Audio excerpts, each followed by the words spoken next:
Good morning students. चलिए आज हम लोग सीखते हैं when two parallel line intersected by और ट्रांसवर्सल लाइन तो कौन कौन से एंगल्स बनते हैं। ओके, तो सबसे पहला है हमारा करस्पॉन्डिंग एंगल। ठीक है, क्या होता है करस्पॉन्डिंग एंगल? करस्पॉन्डिंग एंगल्स जो होते हैं इक्वल होते हैं। ठीक है, 1 5 के, 2 6 के, 3 4 7 के, 4 8 के। ओके, तो आप यहाँ पे देख सकते हैं, आप अगर कंसिडर करें कि ये लाइन अलग है, ये लाइन अलग है, एक एरो आया जो दोनों को, इसको भी इंटरसेक्ट करके और इसे भी इंटरसेक्ट करके चला गया। ठीक है, तो क्या होगा, यहाँ से जो ये एंगल बनेगा इस एंगल के इक्वल होगा, ये एंगल जो बनेगा वो इस एंगल के इक्वल होगा, एंड ये जो होगा ये इस एंगल के इक्वल होगा, 3 इसके एंगल। अगर आप इसे ध्यान से देखें तो करस्पॉन्डिंग का मतलब ये होता है संगत। ओके, संगत का क्या मतलब है? अनुरूप। तद स्थानीय भी इसे कहते हैं। ठीक है, हिंदी में मतलब एक ही स्थान वाले। ठीक है, तो ये क्या होंगे? इक्वल होंगे। Alternate interior angle. अब देखिए, अगर आप इसे बाउंड्री की तरह इमेजिन करें कि ये दो बाउंड्री है, ठीक है, इस तरह से दो बाउंड्री है, तो ये क्या हो जाएंगे?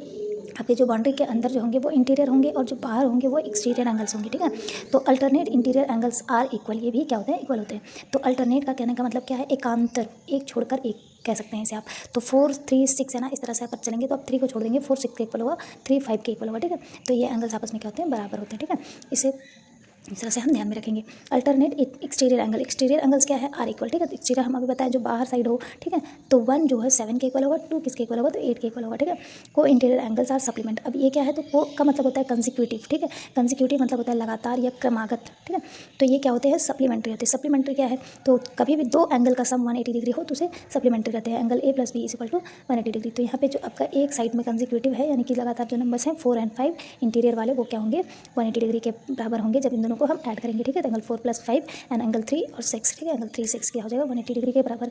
को एक्सटीरियर एंगल क्या है? तो एंगल 1 + एंगल 8 यानी कि एक्सटीरियर वाले। ठीक है, तो 1 8 के, 2 7 के, दोनों को ऐड करेंगे तो कितने के बराबर होगा? 180 डिग्री के बराबर होगा। I hope you understand.